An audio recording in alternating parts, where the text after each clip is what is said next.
As a teen, choosing the first bank account you see could be costing you hundreds a year in hidden fees. But don't worry, I've helped millions improve their finances, and I'll show you a simple framework to compare bank accounts and open one that actually works for you.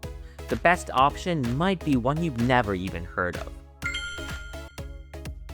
While most teen bank accounts waive monthly fees, you have to read the fine print carefully. Some banks require a direct deposit, while others need you to keep a minimum balance. And if you can't meet these requirements, you'll end up paying $5 to $15 every month just to have the account open. That's $60 to $180 a year for absolutely nothing.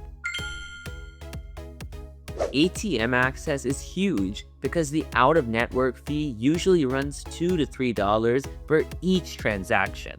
If you withdraw cash once a week, that's $100 to $150 a year gone.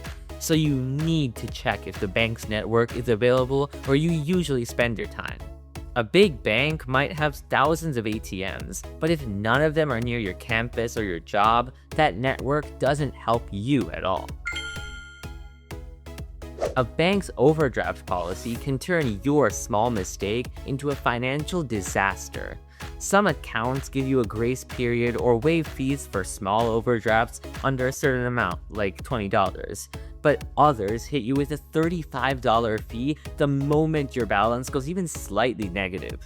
This is where banks make their biggest profits, and you absolutely need to check this before you sign up.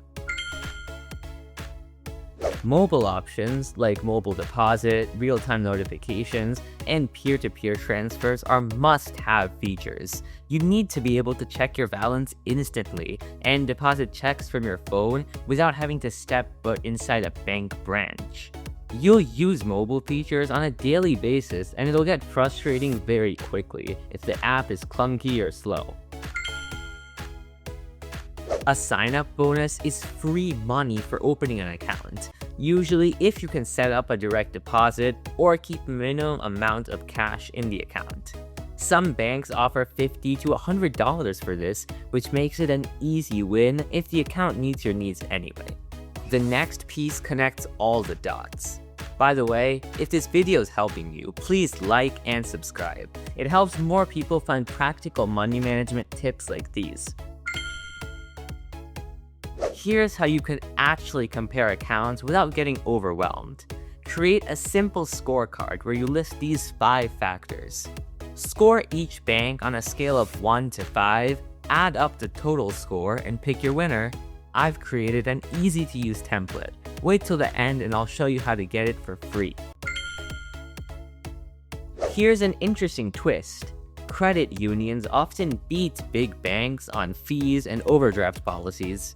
Since they are member-owned instead of for-profit, they usually offer much better grace periods and provide genuine customer service when you need help. The only real catch is that credit unions have smaller ATM networks of their own, but most of them partner with bigger networks to give you wider access across the country. So make sure you include some credit unions in your comparison as well. Ready for the part that changes the outcome? Once you pick a winner, open your new account and set up the direct deposit or make an initial deposit to get the sign-up bonus. Then update your automatic bill payments and subscription settings to pull money from your new account.